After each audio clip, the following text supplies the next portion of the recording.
गाय पाळावी. त्या गायीचं इथे पंचगव्य आहे आणि ते पंचगव्य काय काम करतं हे तुम्हाला माहित आहे. रोजीला एक चमचाभर ती पावडर एका वाटीत पाण्यात घालून स्नानापूर्वी उठणं म्हणून अंगाला लावून स्नान केलं, तुम्हाला सकारात्मक ऊर्जा मिळेल.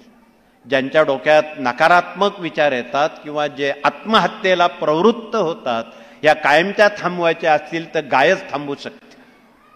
म्हणून आपण गाईचं महत्त्व, त्या गाईचे जे 5 द्रव्य आहेत, गाईचं शेण, गाईचं गोमूत्र, दूध, तूप, दही, या 5 वस्तू ड्राय केलेल्या आहेत आणि त्या जगामध्ये त्याला खूप मागणी आहे.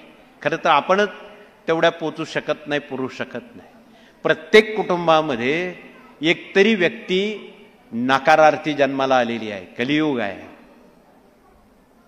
त्यांना सकारात्मक बनवण्यासाठी आपण हे पंचगव्य का वापरू नये. ज्या सर्वांनाच काही कुशावर्तावर किंवा रामकुंडावर जाणं शक्य नाही, त्यांनी आपापल्या घरी महिन्यातून एकदा एक कॅनभर कुशावर्त किंवा गंगेचं पाणी आणावं. त्या पाण्यात ते मिश्र करून उठणं म्हणून आपण अंगाला लावावं.